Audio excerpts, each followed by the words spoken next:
You're listening to the Business Brain Food Podcast. This is episode number 126.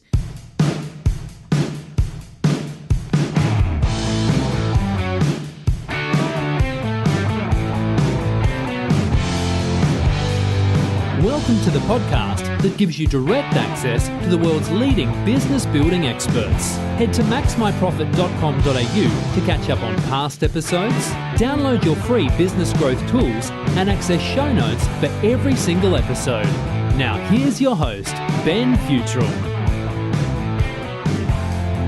Well, g'day and welcome back to another episode of Business Brain Food. This, my friend, is the podcast that's 100% devoted to taking you and your business to the next level. And the good news is, doesn't matter whether you're brand new to this business thing, so maybe you're just scratching that entrepreneurial itch, or maybe you're like myself and you've been in business for a long time and you've got the scars and the wounds to prove it. No matter what, there's always something you can do to take our business to the next level. And today is absolutely no different. I'm super excited to get young Carl Taylor coming on today to teach us a bit about marketing automation, building email databases, getting your emails opened, and my gosh, does he give away some gold and some knowledge in this interview. I tell you what, it went on for about 45 minutes, the interview, so a bit longer than normal, but I just couldn't stop talking to him. He's got amazing insights into how to get your marketing working for you, how to build an email database.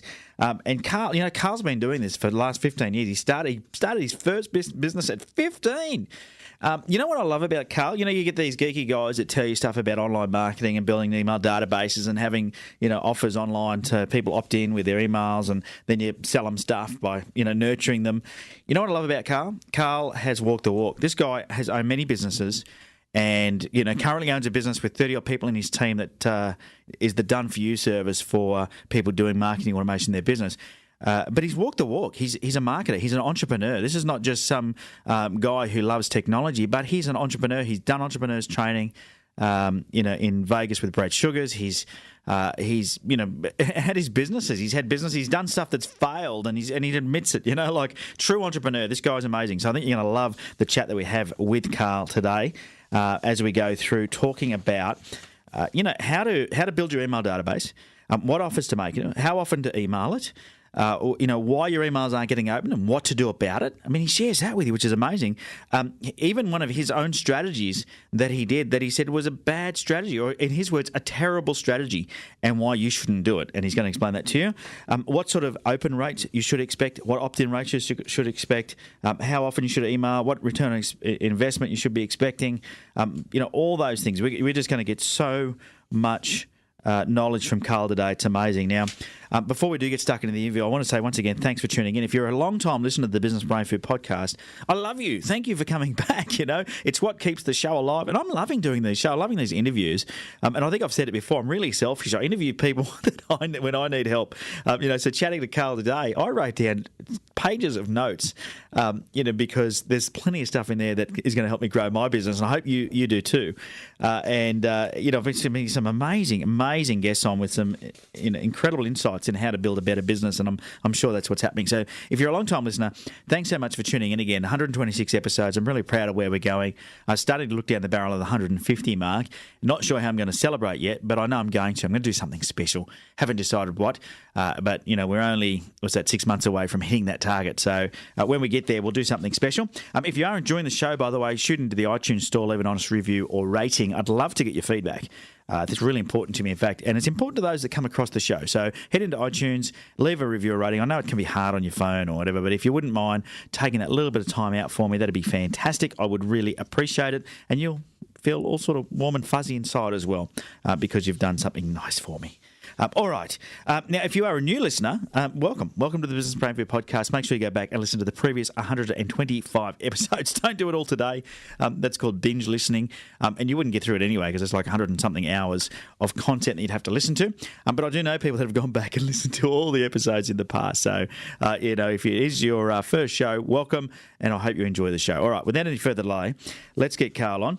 As I said before, he started out as an introverted, shy individual, 15, started his first business, invested, as most entrepreneurs or successful entrepreneurs do, invested hundreds of thousands of dollars and time learning from great mentors. He's, had his own coach working with him, attended workshops on wealth, business, finance, goal setting, personal development. And now that he's transformed his own life, he's now an inspiration to many others. And he got started, like a lot of people do, as a sole trader, but he started at 15.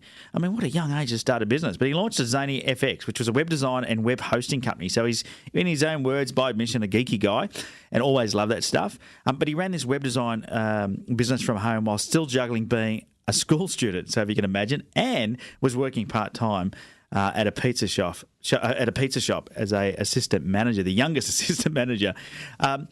He then continued to develop. He co-write and singing in a band called Shopping for Trolleys. So he was a singer, and that sort of got him out of his shell. And got on now to write a book. He started a company that helps people with this modern technology, helping people to utilise this, emails, technology, automation to, get the best out of their business. So without any further delay, let's get Carl onto the show because I think you're going to love it. I think you're going to really love this. Let's go. Business Brain Food. So knowing how much the average small business owner struggles with using technology in their business and to generate leads and to automate some of the processes, I thought it'd be nothing better than to get somebody on who knows their stuff when it comes to email marketing and automation. So welcome to the Business Brain Food podcast, Carl. Hey, great to be here. So good to have you on board, mate. And I'm really looking forward to finding out and digging a little bit deeper, especially from a young guy, because I know myself being in my 40s, we're sort of not as in touch as you younger guys are with this technology. Now, before we do this, though, what I'm going to do is I'm going to ask you the same question I ask every single guest we have on the show, and that is for you to share something quirky about yourself. It's time for something quirky. And now, something quirky. You're right. It's an interesting question. So one thing that people, I don't know, it's funny, like, I don't know if I would call it quirky, but others probably would. I'm a big, huge fan of Superman. From a very young age, I've loved Superman. And so I actually have Superman pajamas. It's an actual Superman onesie that I can sleep in if it's real. It's quite hot, so it's got to be a pretty cold night. But it actually even has a mini cape.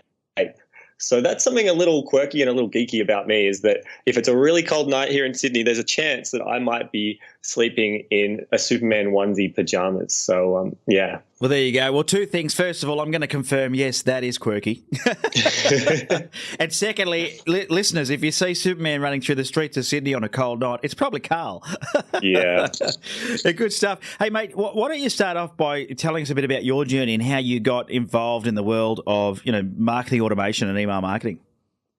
Yeah, cool. So I started business when I was 15, and I started a web design business while I was still at high school. And so that I've always been a geeky kind of kid. I've always loved technology. I'm one of those annoying people who you give me a computer or some software that I've never seen, touched, or used before, and give me a few minutes and I've figured it out.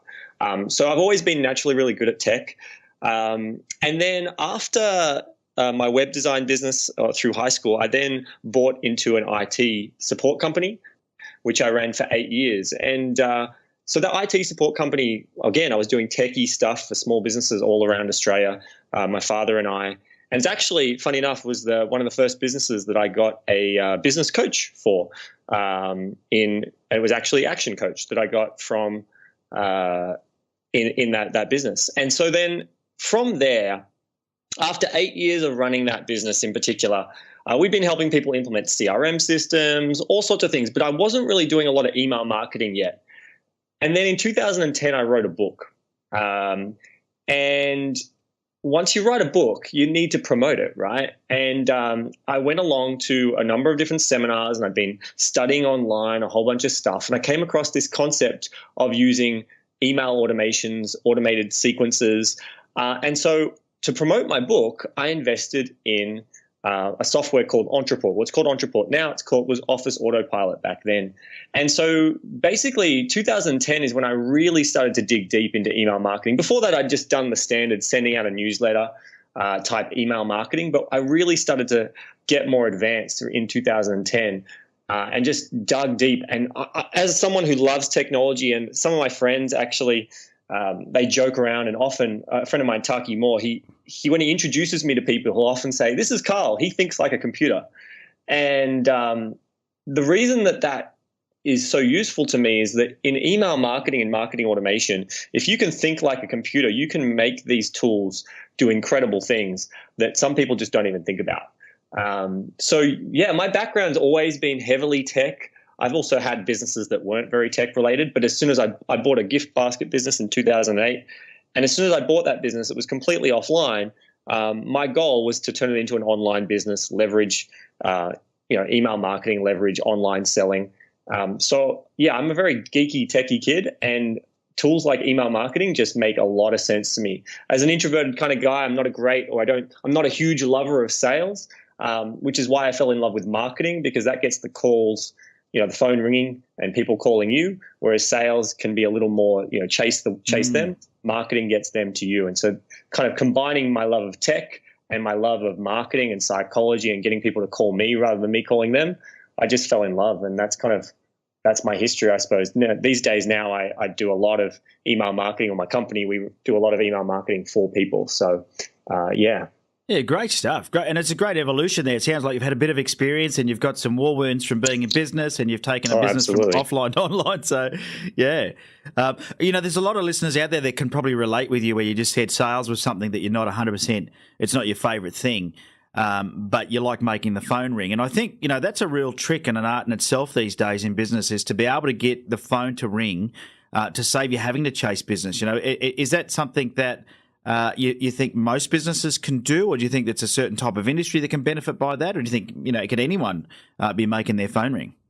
I think most people could get their phone ring, or if you're a listener thinking, I don't even want the phone to ring, getting people emailing you, or even just buying straight online, depending on your business model. I think pretty well every business has the ability to attract and convert clients through the use of email and marketing automation type, and if you've heard the concept of a sales funnel, the same kind of stuff. I think every business can utilize that in some way. What changes depending on your business is often how much can be automated, and at what point does human interaction need to get involved.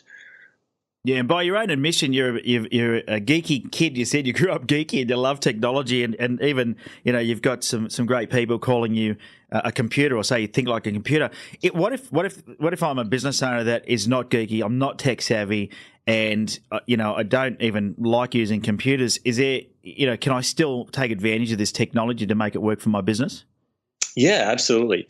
If you're not strong at the tech side of it, what I would encourage you most to do is learn the concepts, do what you can, and I'm sure we'll go into some of these concepts in a few moments. But learn as much as you can about the concepts of the sales funnel, the concepts of the sales process, of the marketing pipeline, and what you can do. Don't worry so much about how do I do it. Just immerse yourself in what's possible and what the ideal kind of strategy would be for a business like yours.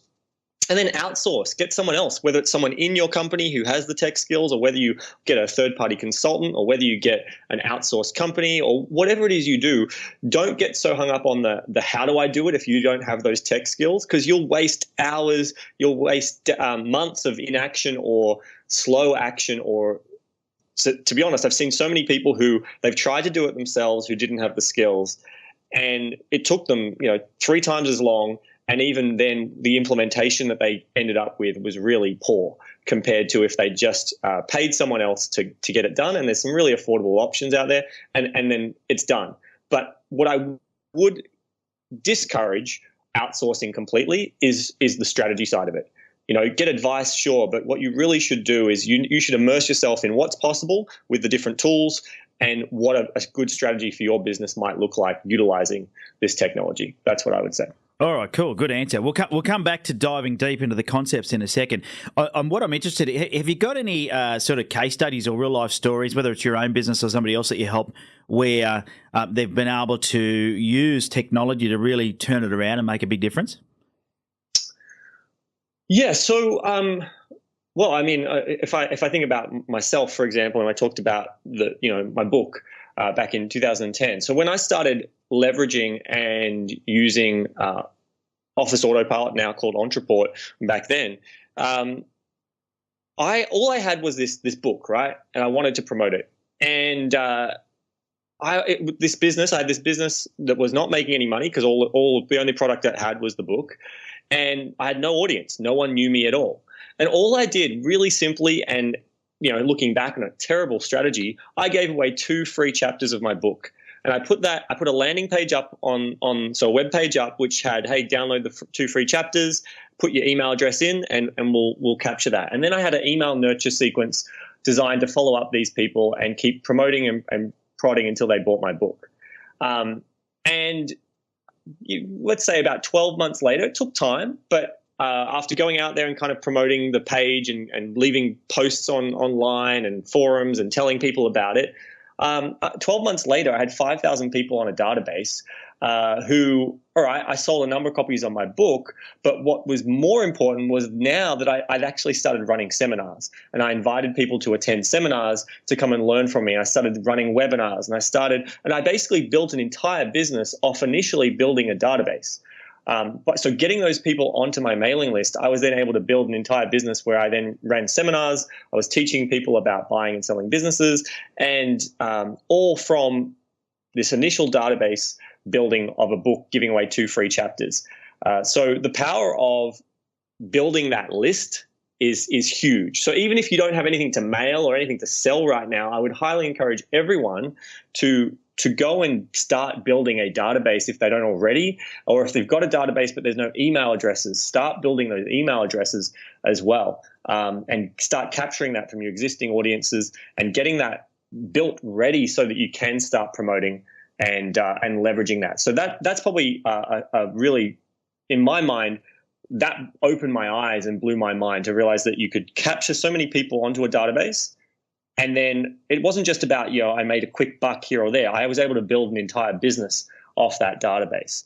And that to me is phenomenal. Yeah, that is phenomenal. There's probably a lot of business owners listening right now that don't collect email data. And I've seen a few myself. Are you still seeing that that's the case? A lot of business owners aren't putting a priority on building a database? In the circles that I travel, not so much. I mean, I'm generally around a lot of people who are either digital marketers or they're business owners who are attending courses online or in person at seminars, working with coaches who have kind of got their mind around that stuff. So I don't interact too much, but I wouldn't be surprised if if what you say is true, that there's so many businesses that aren't collecting emails. But in my circles, they typically all are at least collecting emails, whether they're doing much after that, they're at least collecting them. Yeah. Well, I can tell you now, mate, there's plenty out there that we talk to that don't even have a database. It's scary, but it is reality. Yeah. You said you're in that particular example that you gave away 2 free chapters in your book, and then you followed up by saying it was a terrible strategy. Can you just shed some light on that? Why did you feel that wasn't a great strategy? Yeah, so great question. So when it comes to a lead magnet, and that's what we typically will call the free gift that you'll give away in exchange for an email address. I like to call it a hand-raising offer, but a lot of people in the industry call it a lead magnet. And the whole purpose of a hand-raising offer or a lead magnet is just that, to get people to raise their hand. They're not saying, I want to buy from you. They're not saying that they want to do anything, except they're just raising their hand to say, you know what, I'm interested in that thing, which should be an indication of I might be a good prospect or a good person to work with you and buy your product or service. And giving away a 2 free chapter, there's a couple of rules I like to think about when it comes to your lead magnet. Firstly, it should be free. It's definitely got to be free. But it's also got to be valuable, highly valuable, and it should be fast to consume. Now, where 2 free chapters of a book falls down in my mind is it's not really valuable. It's incomplete. What I'm saying is, hey, get these 2 things which are incomplete. Now, if the chapters of your book or if the chapters of my book had been self-contained case studies, had been like 1 chapter completely delivered great value on something without needing the rest of the book, then you probably could have got away with it. But I still wouldn't have called it 2 free chapters, because straight away you're kind of going, well, I already know that what I'm getting is incomplete. It's not the same value as if I said, hey, download this cheat sheet on the 5 hidden profits in your business and how to maximize them. So that kind of thing is far more specific to an outcome and much more valuable if you actually deliver on those things. So yeah, you've got to have a lead magnet that's free. It's got to be valuable. It's got to be fast to consume. Gone are the days. There's a lot of people out there who still do the older strategy of giving away a video series. And the problem with that is time. It might be free. It might be valuable. The problem is it takes too much time to consume. If it's not just a 1 5-minute video, and you're saying, hey, get my 7-part video series, what you're really saying is, let me email you for 7 days and send you this stuff that you probably won't click and you won't consume, so you won't get the value. So you want to make sure it's fast to consume, and that's why we're seeing a huge rise in things like cheat sheets, 1-page cheat sheets, 2-page type reports, even things that aren't downloadable, quizzes where you just fill in the questions and then it delivers like a diagnosis or a profile right at the end. Some businesses, sometimes all you need is just, what is the question going on in a prospect's mind when they land on your website or wherever they are that you're offering them this. And in some businesses, that could just be a price list.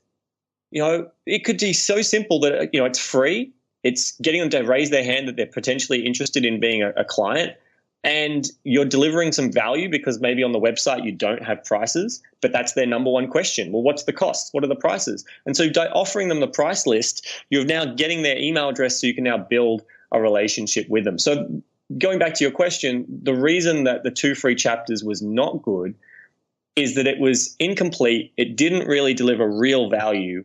Even if I'd given them the 2 free chapters, the way I should have framed it on my copy on the website should have been completely different, so that it focused on what they got rather than it just being this thing of 2 chapters, if that makes sense. Absolutely makes sense. Yeah. And it's good to get your insights into that, because when you said it was a terrible strategy, I'm going, there's probably a lot of people out there that may have something similar. I don't know.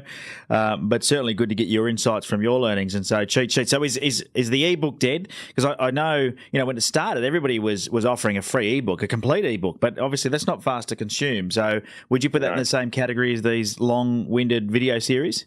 Yeah, 100%. Ebooks, sell them. But I know I'm guilty of this. I'm sure many of your listeners are. And Ben, I would ask you, have you ever opted in for an ebook with all full intentions that you would consume it, and it's just sitting on your desktop or in your download folder untouched? Many times.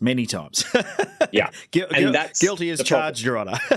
Yeah, that's the problem. You might get the email address, you might get them, but if they don't consume, and I mean, the reality is most people won't consume, but if they didn't, if they're less likely to consume a big ebook like that, so therefore they're less likely to be delivered the value, so that the trust transference that you would get didn't happen. So it's harder to do the next steps in your sales funnel. Whereas if you can give them something they can quickly consume, gives them a great outcome, it gives them a quick win, they've just built a whole bunch of trust with your business that whatever your next step might be, that it's a higher chance of them taking action. So also you'll find you'll have a far more people opting in, because most people now know, they're like, oh yeah, that's cool, but I'll probably never read it. And they don't even enter their email to get it.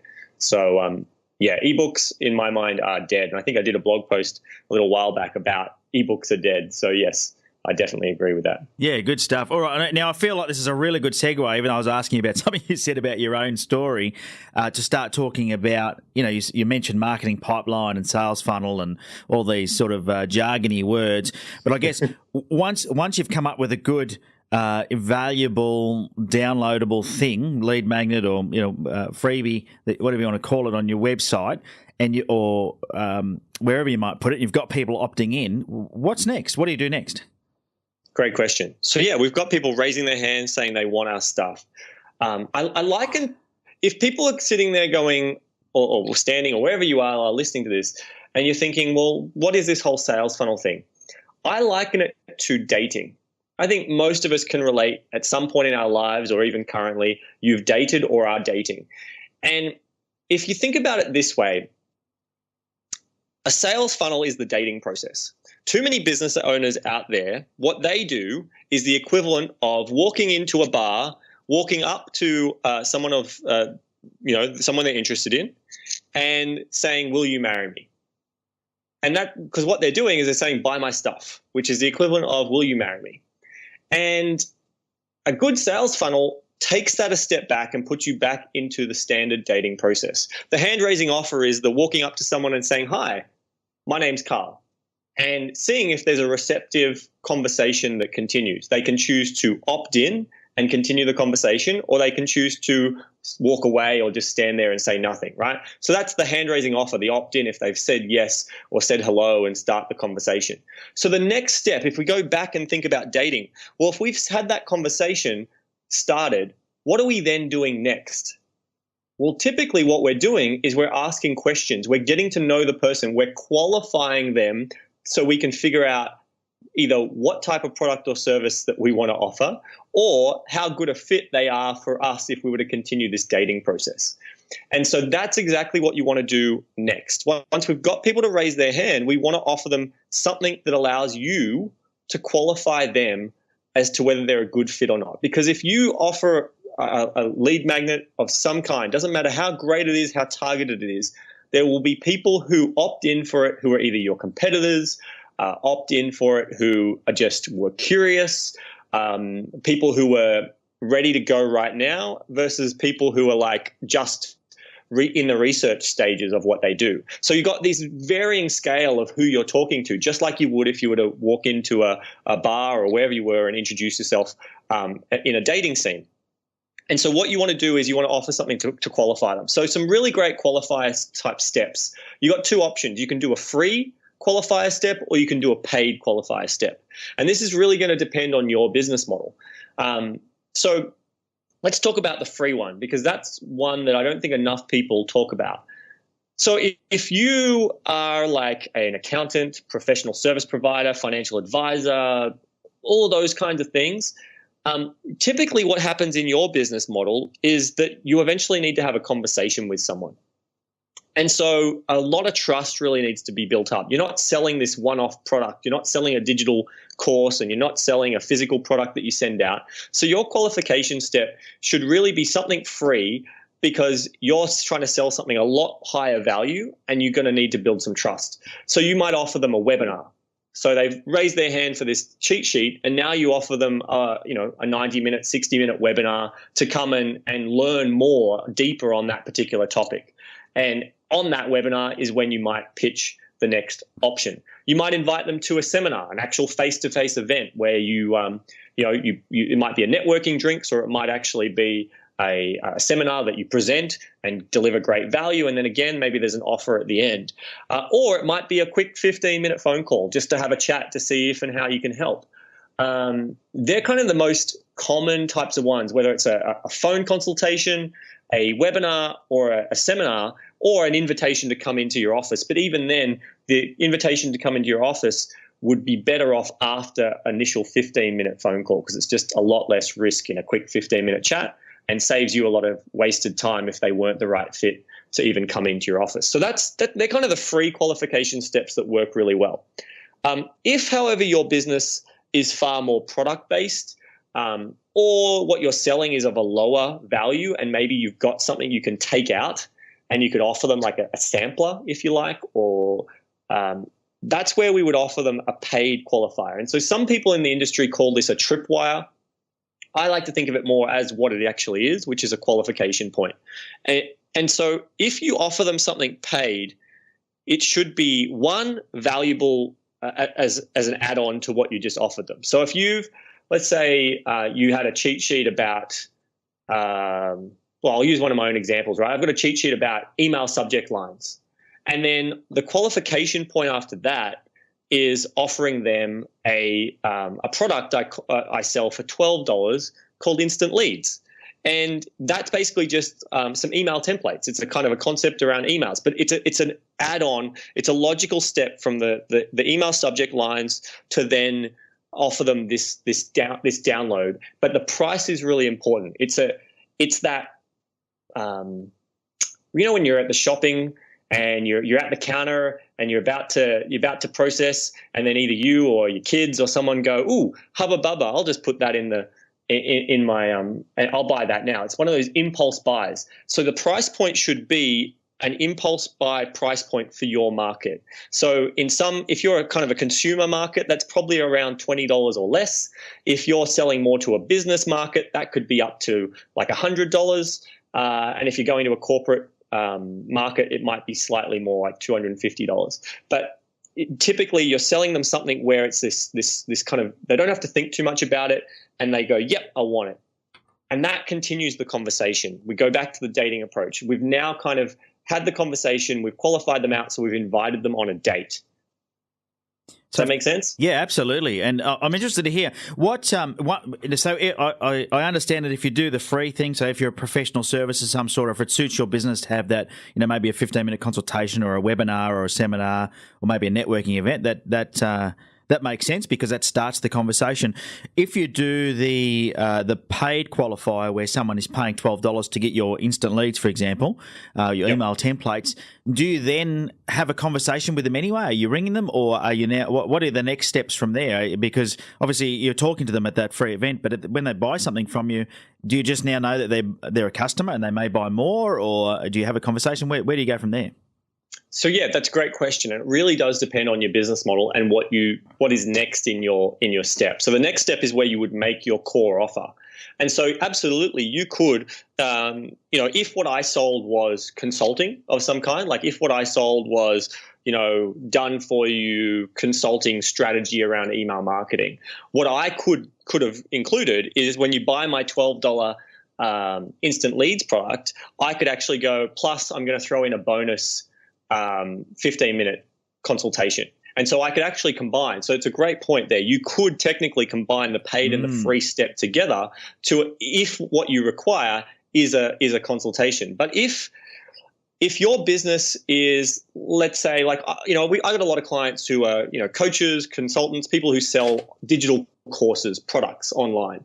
And so for them, if you're selling like a $200 or even a $500 like online course, technically, you don't need to speak to anyone.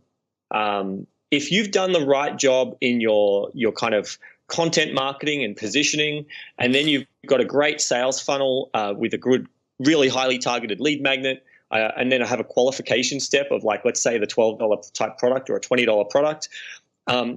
If what you offer next is a clear, logical step, there will be a certain percentage of people who, after buying that $20 product, if you offer them a $200 product, they'll take it. They'll go, yeah, not everyone will, but they'll take it. So there is a conversation going, but what we are missing in what I'm saying here is some of the conversation doesn't have to be in person. It can be email. This is where the email marketing comes in, because through each of these steps, you can have different email follow-ups going to these people. So from a prospect or a person going through the funnel point of view, they might feel like they're having a conversation, but it doesn't have to be you sitting there manually sending the emails every time, and it doesn't have to be you jumping on a phone if your business model doesn't require it. So that's where it does get tricky, in that it really does depend on what you're selling and how much trust you've built and whether an actual person-to-person conversation is required, or whether you can leverage automation to kind of do more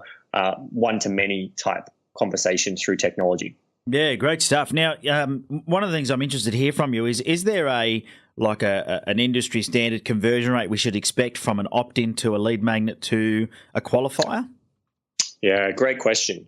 So I'm not a big fan of looking at industry standards, but I can share with you what some people say it is. So if you believe what some people say, you should be looking for a 50% opt-in from the people going to your landing page. 50% of those should be opting in. From that 50% opting in, you should expect that 10% of those people who opted in will take up your qualifier, possibly higher if it's free. So you might be able to get that to like 20% if it's free. And then from your qualifier, 10% will take your core offer without any too much major promotion. Now, the reason I say don't worry too much about that, so if you want to focus on those things, that's cool. But I would recommend, I'm more interested in actual ROI, right? So worry more about what does it cost you to acquire a customer. So if you're spending $1,000 on an advertising campaign, whether that be Facebook ads, whether that be a newspaper ad, whether that be a radio ad, whatever it is you're doing. Like, it can be online, offline, I don't care. If you're doing some sort of advertising campaign, and that's ultimately driving them to this hand-raising offer. If you spend $1,000 and then from that $1,000 you made a profit of any kind, well, that's what matters. So if you spend $1,000 and you make $100 from your $1,000 and there's no prospects of you finding the other $900, then that was a bad campaign. Your conversion rates were low. You need to look at it. But if you spent $1,000 and that brought in $5,000, who cares if your opt-in rate was only 10%? Like, you made money. You actually had a successful campaign. Absolutely, you can go back and now look at, can you tweak it? But I think too many people get so caught up on, my opt-in rate's 20%. Is that okay? How do I know if that's good or not? Well, you know whether or not you're making money or not. That's when you know if your funnel is working. If your funnel makes money, then it's working. If it's not making money, then you need to look at all the different components to try and identify where the issue might be. Yeah, great. So, great answer. Yeah. I think because you can do analysis paralysis, can't you, with this stuff? But the reality is, I think you started off by saying it is about having a marketing process or your strategy, and you said, you can outsource everything else, but please, create your own strategy. And I think that's wise. You know your business best. Create the strategy, and then make sure that it's got a return on investment. And if it does, hallelujah. If not, then tweak it. Yeah, absolutely. Exactly. And even when you've got a working funnel, you can still look to tweak it and see how you can make it better.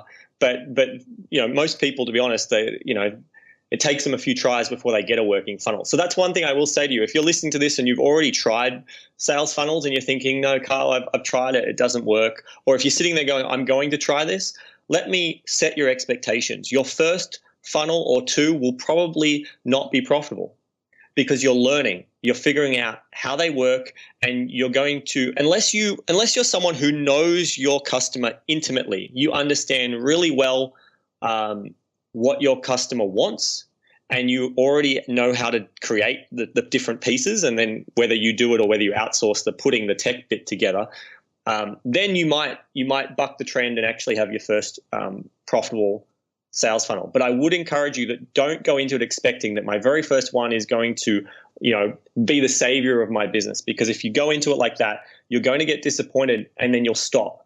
And that would be a real shame, because if you can master these sales funnel processes, I guarantee it will work and it will change your business, whether it's the current business you have or whether it ends up creating a whole new business that you didn't imagine. Commit the time and stick to it. But don't go into it thinking, I'll get it right my first go, and if I don't, I'm a failure. Because everyone, myself included, even some of the most successful marketers that I know, they have, and I even still will design a funnel in my head. I think it's perfect. I'm like, this is going to smash it. It's going to kill it. And then I put it out there and it bombs. And then you've got to go back to it and go, okay, what have I done wrong? What assumption have I made? Or what did I not understand about my market? Or maybe the funnel was fine, but my audience was wrong. Maybe I was targeting the wrong audience on Facebook. So the funnel was actually right.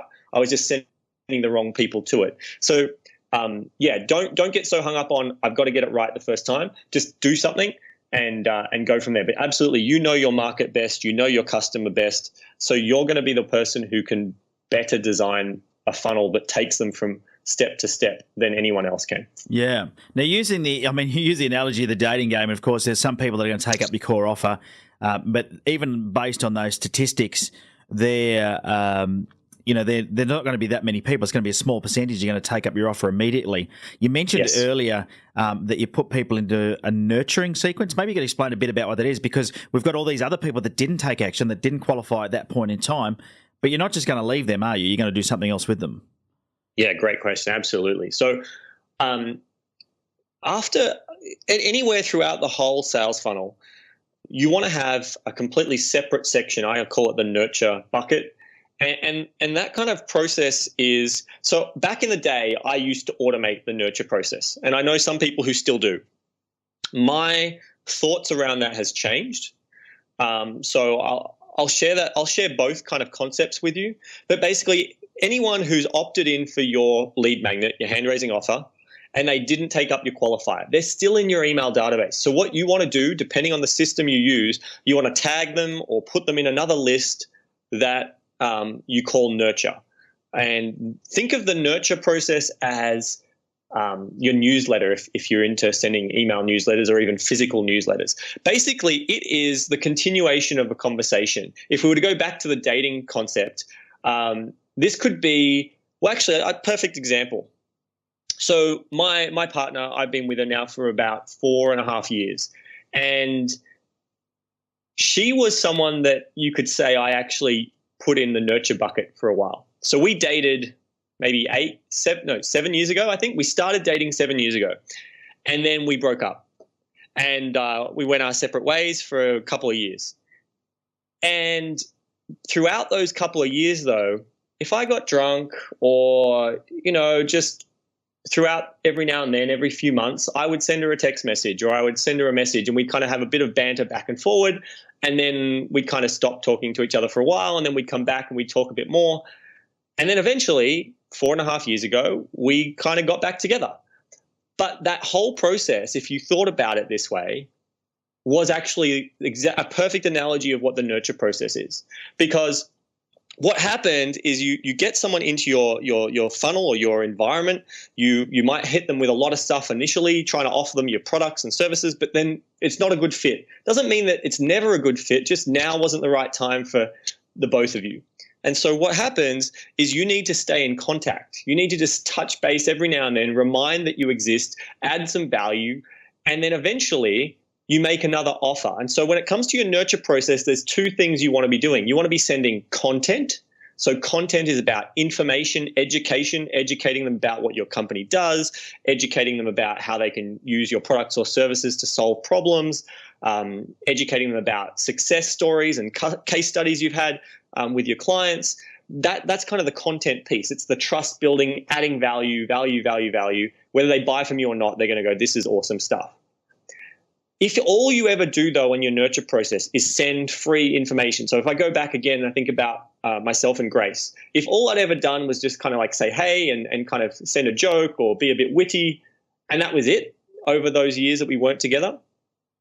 And then eventually, though, if I hadn't sent an invitation, or what we would call in email marketing a campaign, where you actually send an invitation to take the next step. So if I hadn't sent an invitation to say, hey, do you want to catch up for a drink? Then I wouldn't end up being in the relationship that I'm in. And so the same thing is true in your email marketing. If you just send content, what will happen is they'll see you as a free information booth, and you'll never actually make money. You'll never get them to take up your offers again. A few people might, but a lot of people won't. So you've got to mix that with the campaigns, which are invitations for whether it's the same lead magnet they already took, whether it's another lead magnet, whether it's straight to a qualifier step. So typically your campaigns are going to promote them either to a lead magnet of some kind or one of your qualification points. Rarely, but you can do it, rarely would you actually sell your core offer straight to your email list. You're better off inviting them to start through an automated sales funnel process by putting their hand up and saying, yeah, I want that hand-raising offer, or, yep, I want to come to that webinar. But that's where your nurture process comes in. So if you automate that, you can do it. I know people who do it. Let me share why I'm not a fan. I did it. I had 100 and something day nurture sequence all automated out. What I found was my open rates dropped dramatically, and I'd forgotten what was being sent. And so the content became stale. The content wasn't valuable anymore. Like, while there was value in it, it wasn't current. So if something had changed and I had an email in there, I had emails promoting offers that I no longer offered anymore. So people were booking in through old links for strategy sessions, even though I didn't offer strategy sessions anymore. It was just became this really big mess. So I realized that at the end of the day, it wasn't adding value to them, and it was creating a nightmare for me. So now what we do is we do a manual process. The nurture process is a manual process. Now, I understand that if you're a one-man band, or you're a husband and wife team, or whatever in your business, you don't have a person to do it, or you don't have lots of time, then sure, automate maybe a 3-month process. Set a day in your calendar every 3 months to design the next 3 months worth of automated emails. But if you can get someone to do it, if you can afford to spend 1 day a month to plan out the campaigns for that month, pre-write the emails if you need to. You don't have to be the one to send them. Pre-write them, get them scheduled up, outsource to the techie work for someone else to do that. But if you can make it so that you go, cool, I'm going to promote this offer this month, and here are the 4 content pieces I'm going to email that actually support the campaign that I'm going to invite them to, so that they're kind of pre-framed and ready to buy, you're going to have far higher success, and you'll get much more engagement. And that's a really important thing. So many people talk about email deliverability. How do I get my emails I send into my customers or prospects' inbox? And it's harder and harder every day. The secret to it, a lot of people think it's all about the software you use. That's no longer true. There was a time that was true. But today, what decides whether, if you're sending an email to 5,000 people, how many of those 5,000 actually get it in their inbox is engagement. The more engaged your audience is. So when I say engagement, I mean if they're opening your emails, they're clicking your links, they're actually replying to your emails, they're engaging with the email you send, then your chances of showing up in the inbox are far higher. If the majority of those people are ignoring your emails, they're not opening them, they're not clicking links, they're not replying, then Gmail, Yahoo, Hotmail, all the different email providers, Outlook, all of those are looking at those signals, and they're deciding that this content is more likely spam, or it's not valued content. So therefore, we're going to either not show it, or we're going to show it far, like in the promotions tab if you use Gmail. They're going to make it harder for people to see it. And that's really important. So it's not about just sending emails for email's sake. It's about getting the right message to the right person at the right time and being valuable and relevant. And that's where I believe a manual nurture process gives you the ability to succeed over an automated process. Yeah, very powerful. It's like you're reading my mind, because my next question was going to be, how do you make sure your emails are getting open? But you've just answered that question. Because I know that's a big challenge for people, and it's interesting to hear. So these email programs now are monitoring the success of your campaigns based on engagement to decide whether or not they're going to let it through their filters. Yeah, absolutely. Gmail in particular, they're huge on and that's why, I mean, I don't know, those of you who use Gmail, I'm sure you can relate. I know I see it, that there is often mail that isn't spam that goes into my spam folder. Like, it might be invoices being sent to me. But the reason that's happened is because of me, and probably a lot of their other clients aren't opening those emails. Like, I see the email and I go, oh, cool, I got that, but I don't need to open it because I'm like, oh, it's there for reference. The challenge is that Gmail is going, okay, that's not very valuable content, and it's giving it a score that weights it as higher being spam and doesn't need to go into the inbox. So challenging times, but also better off for us as subscribers, because it means the stuff that lands in our inbox over time is going to just be the stuff we actually want. Yeah. Now, I'm mindful we're running out of time, but I have got a few more questions because everyone wants to know how to make this work. If you're sending out emails and engagement's important, then Carl, should we be putting things in there like reply with your answer or click this link, or should we be really working on making sure our email is open to engagement?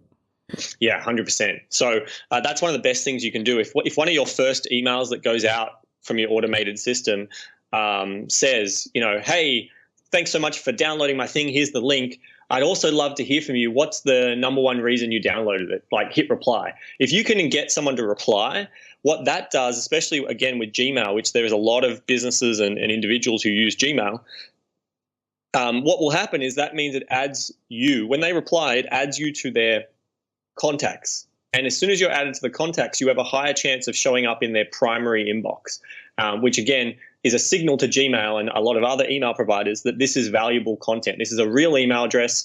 This is valuable. So anything you can do to get replies is huge for your deliverability. The second thing is absolutely clicks. Get people clicking, encourage them to click. Not just open your email, but so like a lot of people, if you're giving articles, if you're giving a whole article, what you're better off to do is give them a teaser in the email and give them a link to click to get the whole article, rather than send the whole article in the email, because now they've opened the email and then you've sold the click. So the idea of an email is the subject line should be selling the open, the content of the email should be selling the click, and then whatever's on the page of the click should be selling whatever the next action is you're wanting them to do. So that's a really good way of thinking about it. subject line gets them to open. The body should be getting them to click or reply, and go from there. Great stuff. Wow, that's some gold right there. Now, one of the other questions that I'm going to ask you, and you probably get asked this all the time, and I don't know if you're going to be able to give me an answer because I think it may be different for everybody, but how often should you be emailing your database? What is there a time when it's too many or not enough? Yeah, I would say enough to be valuable, but not too much to be annoying. Yeah. So and you're right that really does depend on your audience, and it does depend on your service. Like if you're a funeral parlor, do you want to be if you're a customer of a funeral parlor or a prospect, do you want to be receiving an email from them every day or every week? Of course not, no, right? No. Right? Yeah. But if you're subscribed to one of these daily deal type things, if it was targeted deals, would you potentially want that every day or at least every week? Yeah, definitely. Yeah, absolutely. Yeah, so it comes down to knowing who your market is and knowing what's valuable to them versus annoying to them. So if you're just the average small business owner, though, at the very least, it does come down to the content. Like it's all about the more valuable the content is, it's not going to be annoying. If you're just sending this useless newsletter telling them news about your company and they couldn't care less, then that's junk, and they want that, at most maybe once every 3 months. So I would encourage you to try and find a way to email your database at least once every 90 days, bare minimum, because that is that kind of touching base, reminding them that you exist approach.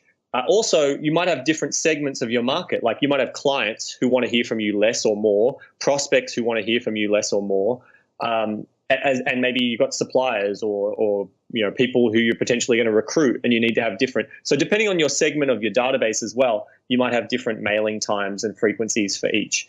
So I would aim for no less than every 3 months something gets sent to them, and think about your market, think about what your competitors are doing, talk to your market as to what would they find valuable and how often would they want it, and then just start with that. Yeah, great stuff. I knew it'd be a tough one to answer. I'm thinking, I guess, from what you're saying, though, make minimum 90 days, and then, of course, consistency is probably more important than quantity.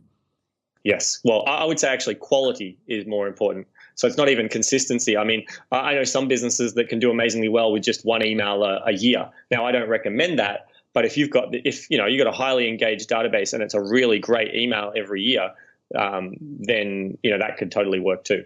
All right, amazing stuff, Carl. You've just, I think you've just blown everybody's mind.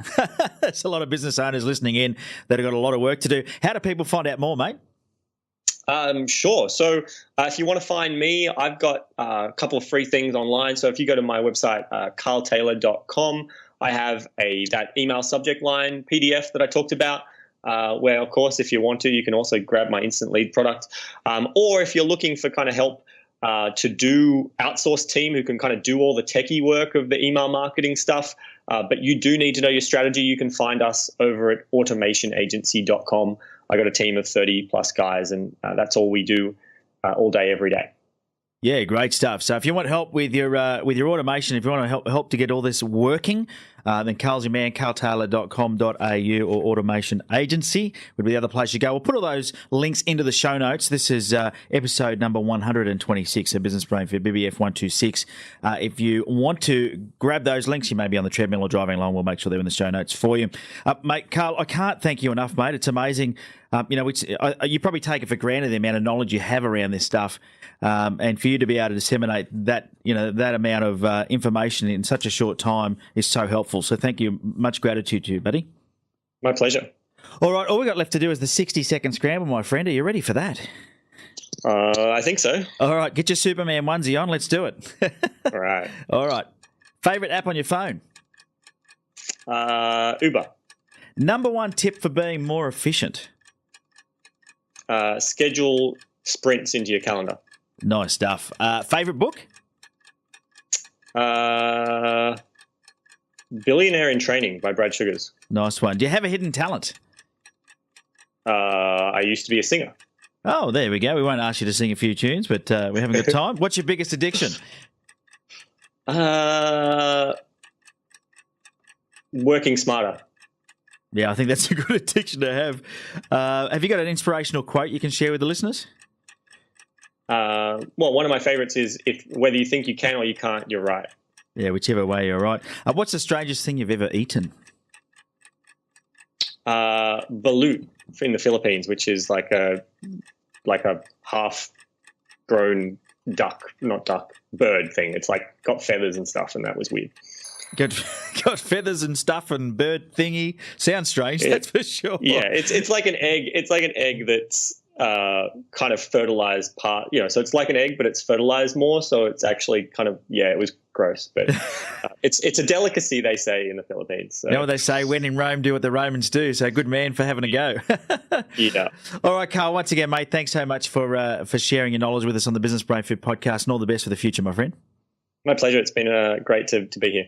Business Brain Food. Well, I think you'll agree that was one of those episodes where your pen would have been going crazy taking notes. I highly encourage you to head over to carltaylor.com.au and download his 24 subject lines to get your emails open for two reasons. Number one, you need the subject lines. Definitely need the subject lines. They're going to help you get your emails open. And I love that way he succinctly put it. Your email subject line gets your email open, and your email has got to get engagement, and then whatever's after that gets the core offer to be taken up. And so subject lines are important. So head to carltaylor.com.au and download his cheat sheet with the 24 subject lines that get your emails opened. You'll see it on the front page, easy to find. And then, of course, he's then got the $12 offer, which is the qualifier. So if you want his email templates, once again, I highly recommend it. Go and get them for $12. For $12, get you. I mean, it's not even worth your time thinking about writing emails when you can just get his templates for $12. Why wouldn't you do it? So go and grab his email subject lines. Go and grab his templates for $12, and start having a conversation with Carl. And I'm sure he'll be able to help you take your business to the next level. I was, I said I've written down pages and pages of notes. So thank you once again, Carl, for joining us on the Business Brain Food podcast. All right, now if you are enjoying the show, please duck into the iTunes store, leave an honest review or rating. I would really appreciate it if you did that. That would be great. I wanted to also encourage you that we have another couple of events this month. Head to businessfasttrack.com.au and check out where I'm going to be next. I think I've got a couple more events left on this month, and I'm not sure if my future business event is on that page or not, but it's on the 29th of March in Newcastle. I'm up in Newcastle at the end of the month. And it's called Future Business, and that's myself and a couple of other guest speakers talking about the future of business and how to make sure you're ready, because if you're not, you're going to be left behind. We've seen so many companies get left behind because they haven't adapted to the changes that are happening. And they've done studies to say that what's changing now in 3 years used to take 30 years. So things are moving very fast, and you want to make sure that you're on that bandwagon. Really important. The other thing you can do is go to businessfasttrack.com.au, and you'll find all my other public events where I take you through my brand new 5-stage Business Acceleration Blueprint. One of the things that I've learned by working with hundreds of businesses, dozens of different industries over the years, is that there are some commonalities between businesses. Sure, what you do is different, how you sell it's different, the services that you provide might be different, but there are some core things in your business that you need to do. And I liken it to having an instruction manual. Now, no business comes with an instruction manual, but I think I've come as close as I can to making an instruction manual for you. So I'm running these free events. I'm showing my 5-stage or teaching my 5-stage Business Acceleration Blueprint. And these events are free because I want to meet you. You got to meet me. We get to know each other. And if you like what I say, then maybe we'll work together. If not, that's okay as well. I don't do any hard selling. There's no pitch fest at these events. It is 2 hours of education. And I'm a great believer in that. Just give you good quality content. And if you want to put your hand up, if you want to deal with me afterwards, then I'll give you the opportunity to book in for a one-on-one with me and have a chat. So you can do that. So businessfasttrack.com.au. I know I'm probably overloading you with URLs here. The other one is Google Future Business in Newcastle if you're up that way. But definitely head to carltaylor.com.au and download his cheat sheet. All right. Well, that's pretty much it for this week's episode. Thanks once again so much for tuning in. I really do appreciate it. I know that your time is busy and valuable, but that's the good thing about podcasts is, if you're like me, you listen to them when you're commuting or you're exercising. I find that's a good place to listen to a podcast. Anyway, once again, thanks so much for joining me. Can't wait to see you again next week. I'm Ben Futrell. You've been bloody brilliant for tuning in. Thanks again. Take care. Until next time, have a profitable day.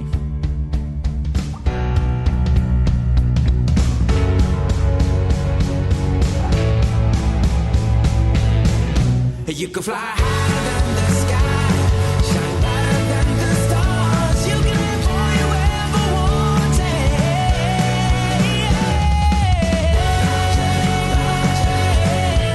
The The Business Brain Food podcast was brought to you by MaxMyProfit.com.au, helping you outdo, outshine, and outclass your competition.